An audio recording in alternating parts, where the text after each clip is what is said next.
Solana was one of the best performing projects in all of 2021. It went from $2 on January 1st to an all-time high of $260. That's over 100x gains in under a year. Unfortunately, I got on that rocket ship way too late, but ever since then, I've been on the hunt for the next Solana. And according to some of y'all, Elrond is a promising project that's been flying under the radar. So the key question here is, does it have the same potential as Solana? Well, to answer that question, there's really three things we have to look at. First, we have to better understand Elrond and its EGLD token to see what makes them unique. Well, they call themselves the internet scale blockchain, so it's no surprise that they are fast and cheap to use. Elrond started in 2017 by two brothers in Romania who had a lot of prior experience in crypto. During the last bear market, they were heads down building their blockchain, and it finally came to life in mid-2020 when their mainnet launched. Now, during the subsequent bull market, their project reached an all-time high market cap of $10 billion. And now, after the recent correction, it's sitting at around $3 billion. In terms of their tech, there's a few notable pieces here. First is that they've implemented sharding on their network already. Second is that they have their own version of proof of stake called secure proof of stake. And third is that they've built their own virtual machine that is quite different from the Ethereum virtual machine. These three components give them some unique advantages and disadvantages that we'll touch on in a bit. But the other big piece of the puzzle is their token called EGLD. It has all the standard use cases of a layer 1 coin, like governance, staking, gas fees, etc. But what's interesting here is that they started off as just Elrond or ERD, and they rebranded halfway through to EGLD and changed some tokenomics as well. EGLD has a capped total supply, and it's projected to reach that number in around 10 years. Until then, they do have a small amount of inflation every year, and part of that goes to stakers, who get a pretty high APY, like 13 to 15%. But if we adjust that number to account for inflation, that number drops to around 4 to 6%.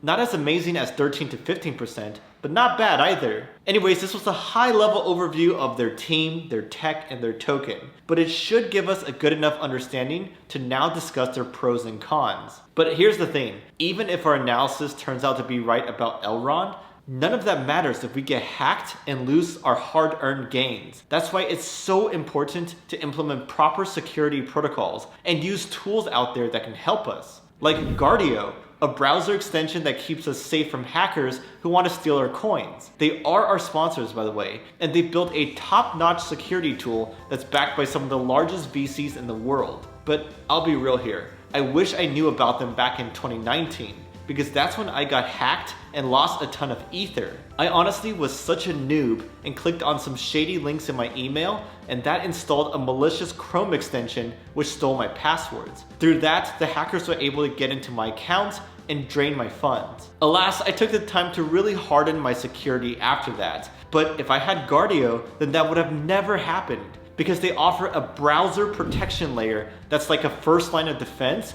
before anything can penetrate our browser and cause damage. I actually had an antivirus back then, so I thought I was safe, but it didn't help because it lacked some important features that Guardio has, such as blocking harmful sites, stopping malicious extensions, detecting password leaks, etc. But enough telling you, let me just show you. So I have Guardio installed, and I'm gonna visit this known malicious extension that's still in the Chrome Web Store. And boom, detected by Guardio. They not only detect it though, but if you proceed to install it anyways, they will auto-neutralize it for you. So if you want to stay protected, go visit my link guard.io/coinsider and you'll get a 7-day free trial plus a discount afterwards. Check out the description for the link as well. Alright, back to Elrond, and in terms of the pros, there's really three things that I like. First is their tech, which I consider quite solid. Their adaptive state sharding is already live and is running with 3 shards across the network. It's very important to point out that this is full sharding, which means they've combined network sharding, transaction sharding, and state sharding. It's not like Ethereum 2.0 where they're stopping short of full smart contract execution on their shards. Nope, Elrond has the full shebang. This is very difficult to implement, but if done right, it can increase the throughput, decrease the fees, all without sacrificing security and decentralization. But But on an even higher level, I just like projects that utilize sharding because it allows for a more parallel approach when processing transactions. It's no surprise that some of the top teams in the space went with a sharded approach, such as Polkadot, Harmony, and Near Protocol. And then there's their own consensus mechanism called Secure Proof of Stake.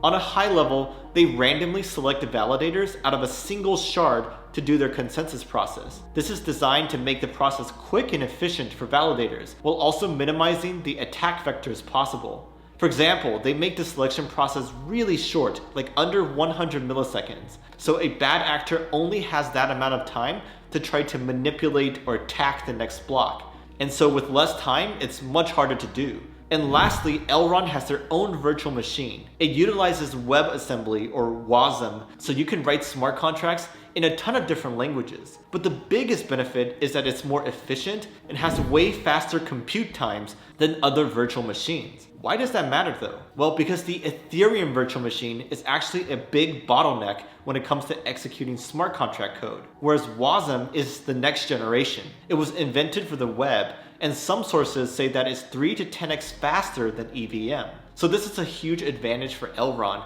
but it also means that they cannot by default support any of the dApps that were built for EVM.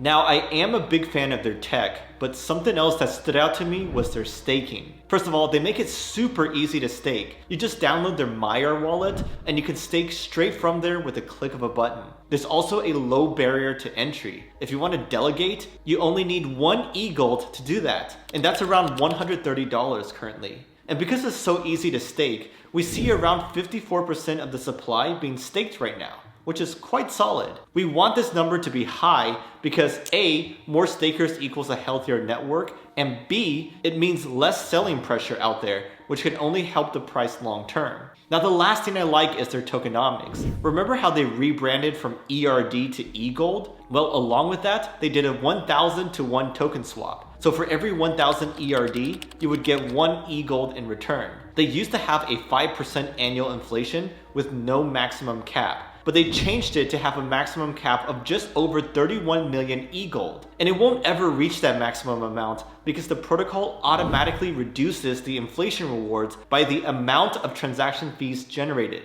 So if adoption grows, validators will get paid by transaction fees instead of network emissions. Now you're probably wondering, what's the point of all this? Why not just keep things the way they were? Well, they wanted to more clearly convey that their token is meant to be valuable and scarce, hence the gold part of the name. They straight up wrote that the goal is, quote, to become a global reserve for the digital economy. So in a way, they are combining the best parts of Ethereum with the best parts of Bitcoin together. Now, I have no idea if they'll succeed in bringing that to reality, but I will say this. Their new tokenomics reminds me a lot of Avalanche's deflationary model, and from a pure economics perspective, I'm a fan. So taking a step back, there's clearly a lot of things to like about this project, but during my research, I also found several concerns that I gotta share with you.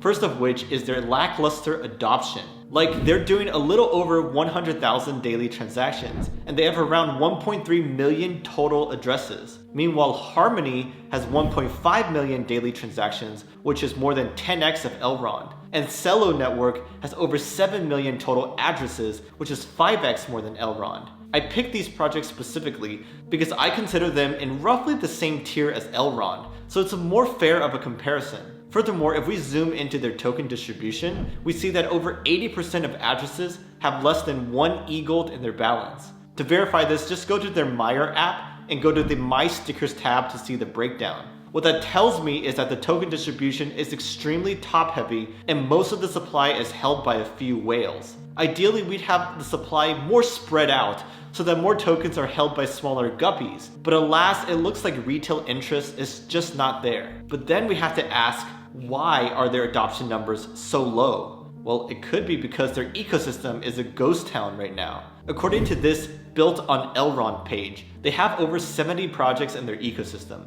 but I haven't heard of any of them besides the Meyer exchange. And if you look closer, most of them are work in progress, pre-launch projects. This lack of activity also applies to the DeFi side of their ecosystem. Only Meyer has any value locked inside of it. This is because their DeFi primitives are still a work in progress. They were supposed to launch those last year, and now their DeFi modules are pushed back to Q4 of this year. So my point is, there's not a lot of quality projects for people to use, and that's why their adoption numbers are so low. But we can go one step further and ask, why are there so few quality projects in their ecosystem? Well, there's a few interesting explanations that I've seen floating around. Maybe it's because they aren't EVM compatible, so teams can't easily port over existing dApps onto their network. Like it or not, that approach did help BSC, Avalanche, and Phantom get started. Or it could be because they don't really have top tier VCs backing their project, like their competitors do. I know, we don't like VCs in crypto, but you can't deny that they helped push their projects along. Like Solana has Alameda, Avalanche has 3 Arrows Capital, and Terra has Pantera Capital. Those VC firms have undoubtedly helped grow their chosen project. But even if all those points are true, we still haven't mentioned the elephant in the room, that there's barely any developers building on Elrond. If we go to Electric Capital's 2021 developers report, we see Elrond on this graphic, and if we zoom in, we see they have a little over 30 full-time developers. That's not even a 2x increase in developers compared to last year. As for Solana and Near, they 4x'd their developers in the span of a year. So Elrond doesn't have a good excuse to lag behind in this area. And this is a critical problem because you need builders to build stuff before any adoption can come. But because they can't afford to wait around for builders to come, the team has taken it upon themselves to build the core dApps. Like the Maya products, those are built by the Elrond team. And all the DeFi primitives, those need to be built by them too. That's honestly a huge load for them to shoulder, and I'm pretty worried that it's gonna weigh down on them for the next few years. But anyways, now that we understand the pros and cons of Elrond, we can get back to our original question. Can Elrond achieve the same meteoric success as Solana? Well, at least for the next 2 years, I gotta say no. I don't think they're a bad project, but honestly, there's so many other competitors these days, and I just don't think they have enough to take that next step. So on my personal rating scale, I'm giving them a 6.5 out of 10. But for those of you who are big Elrond fans, do let me know if I got anything wrong. I'd love to update my own understanding, so just write in the comments below and we'll all take a look. In the meantime, watch this video if you want to learn more about Near Protocol and all its pros and cons. See ya!